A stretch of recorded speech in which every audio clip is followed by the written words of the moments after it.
മേഘമൽഹാർ ഈയിടെ രണ്ടാം വട്ടവും കണ്ടു.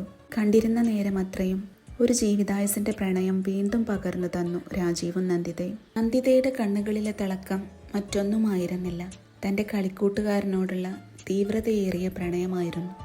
പുഞ്ചിരിയിൽ അവൾ ഒളിപ്പിച്ചു വെച്ചതാകട്ടെ അവനെക്കുറിച്ചുള്ള ബാല്യകാല സ്മരണകളും. ബാല്യം മാറി കൗമാരവും പിന്നെ യൗവനവുമായപ്പോൾ അവരുടെ പ്രണയവും ഒരുമിച്ച് വളരുകയായിരുന്നു.